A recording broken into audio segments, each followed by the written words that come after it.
My name's Chris Mandel, I'm the features editor at Shortlist magazine, and this is Josh O'Connor, who you should recognise.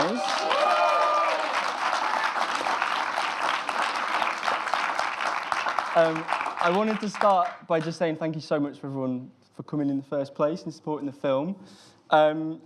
What people might notice in a minute, Josh, is that you don't have a Yorkshire accent in real life. So tell us a bit about where you're actually from and where you grew up and your background.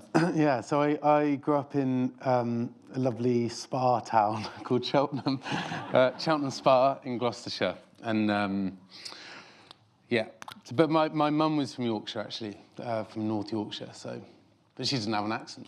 So. And I heard that your accent was so convincing in the audition that Francis Lee, the director, actually thought you were. Yeah. This poor farm boy that had come to audition. Can you tell me a bit about that? Yeah, Francis, so I was away filming in Corfu, and I sent in a tape of me doing a couple of scenes from the script, and Francis watched it, or so the story, so the myth goes. Francis watched it and was like, oh my God, we found an actor from the area. And he was like, the only issue is that he looks like he's really troubled, so maybe he'd be like really difficult to work with. And then obviously I came in, I smiled a bit, and he thought maybe he's all right to work with at all. No, I think I was lovely easy to work with. Yeah, good. You actually went up to the farm for a few weeks though to prepare. I read that you got into the mindset of a farmer, total method acting. Tell me a bit about. Yeah, so it's something we kind of discussed again very early on about how do we make this very authentic and truthful, and kind of actually the way Francis writes is that it's very descriptive and you feel like you're living in that world as you're reading it. And so yeah, I didn't feel, it's weird, I kind of didn't, there was no real question about it. It was always going to be, let's make this as authentic as possible. And luckily, that was how I liked to work anyway. So kind of from day one, the preparation and the research into that role was kind of almost crazily obsessive detail. And then working on the farm, I worked on the farm for 2 weeks with John, the farmer who owns the farm we shot on. And then Alec worked on Francis' dad's farm, which is a smaller operation, but is a farm. So and Alec and I kept separate. I think I told you about that. Yeah. So Alec and I kept separate for the first few weeks. So the first time we meet on screen is the first time we actually, first time we met, yeah. And so you were actually like mucking out the pigs and like driving the tractors and doing all the real stuff that farmers presumably do. Yeah, we didn't have any pigs, unfortunately, but we, yeah. Although the cow interrogation. The interrogation? Is that what you call that? Investigation. That was, that shot was the first time I'd ever done that. But you'd done that to a cow? First time I went. Right, okay. First time I went. That sounded so much worse. Yeah, also, like, really good emphasis on, like, first time on a cow. Just for clarification, all right, yeah. It's good to know. Yeah. That was the first time you'd done that particular examination ever. And how did it go? Yeah, it was fun. I mean, we got away with it. I think we did, I don't know if we did any more takes. The one thing, it was really funny because John the farmer because it was his farm, like what was amazing is that I'd been working on that farm for like 2-3 weeks, and so once we started filming, I was kind of so used to working on the farm, and John was so used to having an extra set of hands that he'd sort of, like I'd be shooting a scene and then they call cut, and John would come down his quad and be like, Josh, can you deliver this lamb? And I'd be like, plop. And then wash hands and then action, and then we'd be doing a scene again. So it was like proper sort of 2 jobs going on, and so when we were doing the cow scene, I was like, interrogation. I was just about to do it, and I was kind of building up the courage because they're huge beasts, you know. And so I was kind of getting ready to do it, and then John, just before the take, was like, "Oh, Josh, just don't stand in front of the back leg because it'll kick your balls off." And I was like, just before they call action, it's just kind of. So yeah, there were a few kind of tense You moments. say never work with animals, but it seems to have It's gone fine. fine. Yeah. At least. Good, good. And one of the things I wanted to ask you about this is it's just so different to your character. This is a total transformation. Like, how did you find like the act of becoming Johnny? Because his posture seems different and his eyes are always down. Can you tell me a bit about how you went from this to that? So, as I say, like I started off with a scrap. Most characters or most jobs that I do, I will start with a book, like a scrapbook of images that I collect or ideas that I've jotted down. Or it turned out that Francis works in the exact same way. So I actually learned so much from the way Francis puts like manure in there, and then you get a smell, or like material that like.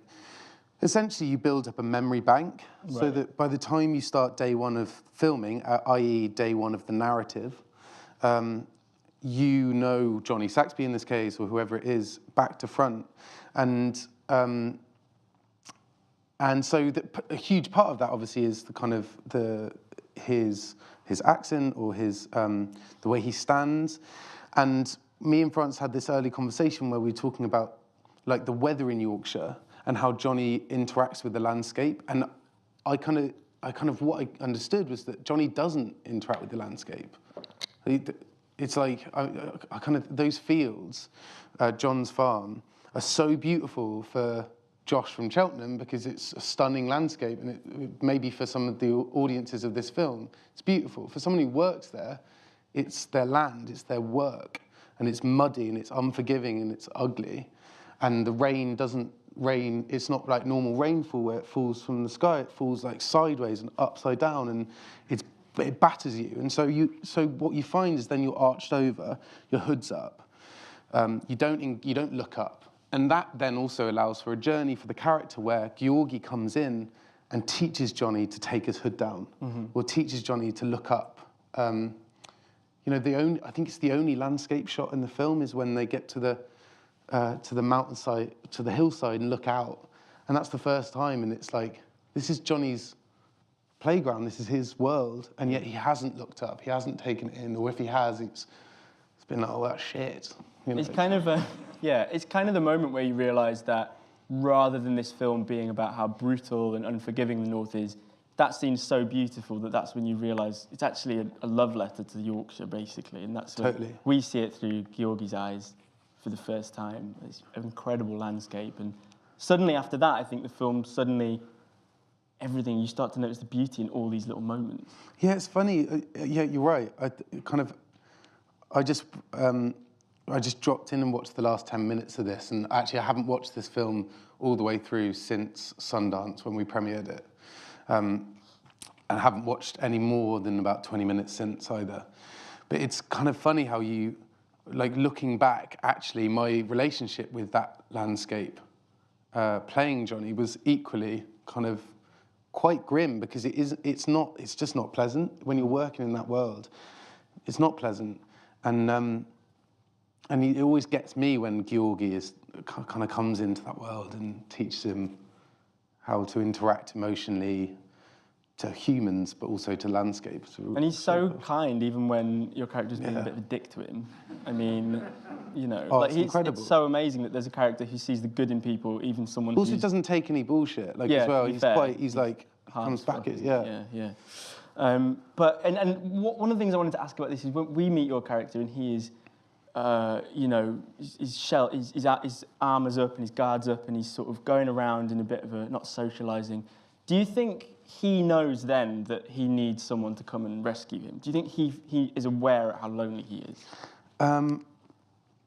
That's a good question. I kind of don't know. I don't actually. I don't think so. It's something you have to think about. Is like, I'm very lucky where I've got a family where I feel I can talk emotionally. Actually, I don't very much, but I think if you've got a family where you feel you possibly can, it makes a huge difference to Johnny, who has a family who they don't talk about it. Yeah. It's not like yeah, there's no engagement. He cannot articulate. Even if Johnny had noticed a loneliness, he wouldn't be able to articulate it as loneliness. Yeah. And what can he do? Because he has to help out on the farm. Like his family life and his work life are completely inseparable. Yeah, like at the beginning of this film, Johnny's pattern is waking up, working on the farm, having a bacon sandwich, you know, and then getting pissed, having some casual sex if he needs it, no emotional engagement, going to bed, getting up and starting the farm again. You know, there's no interaction, there's no... And like the first noise we hear is him retching, right? That's like the first thing is just him being sick in the toilet. Like. Yeah, exactly. I wanted to ask about Johnny with regards to his sexuality, because one of the things I love about this film is that it's not about him figuring his sexuality out. You mentioned he has casual sex in the back of trailers and stuff like that. He seems to know his sexuality really well, which makes the telling of this story a lot more liberating. So can you tell me a bit about when you were doing the film, what was your take on the labels that he might use or the journey that he's been on to get to where he is? Because he seems very confident that he is attracted to men. That's never something he has to grapple with. Yeah, so I think the sexuality thing is really interesting in that I certainly had it down that it sounds really unspecific, but actually that me and Francis talked quite long and hard about what Johnny's sexuality is. And I think it's just that he, again, it's a thing of like being unable to articulate it.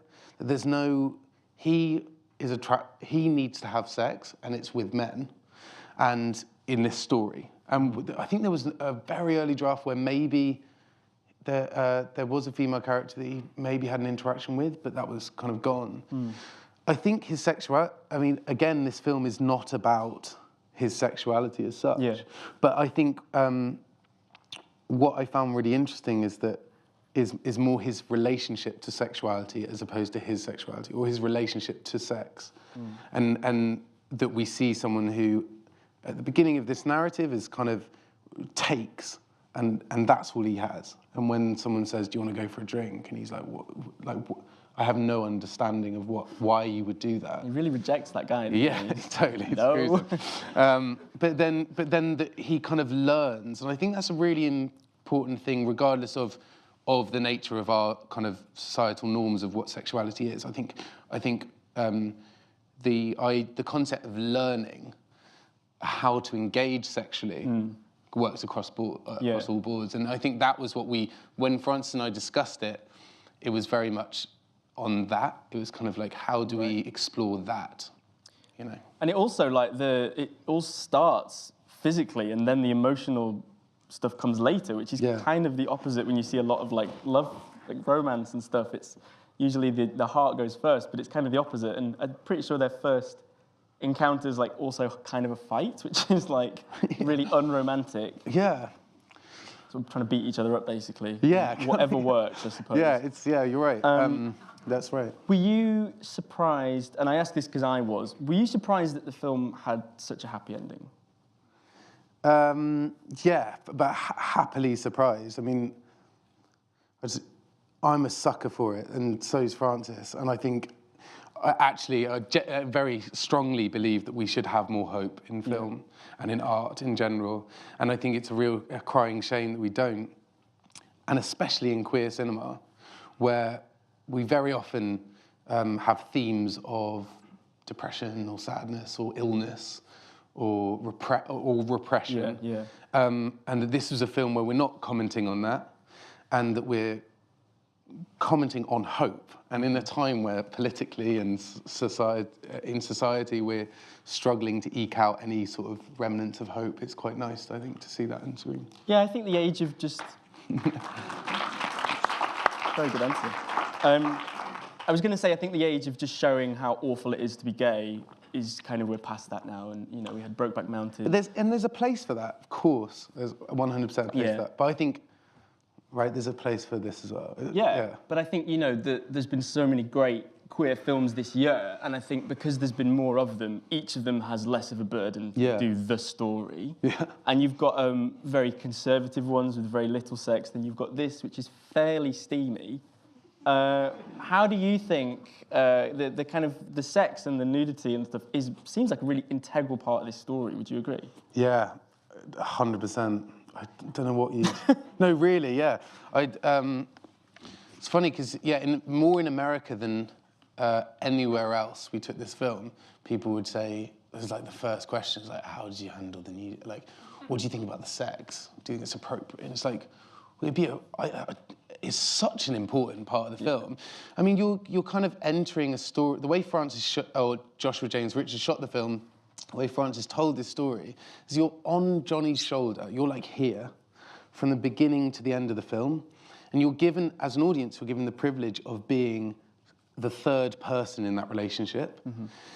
And so to kind of, I guess, like get to what is a huge part of a relationship, i.e. sex, to like shut a door, I think you'd be so distant and feel so unengaged. It's also an amazing tool for showing where Johnny is. Yeah. Like the first time he kisses is during a sex scene.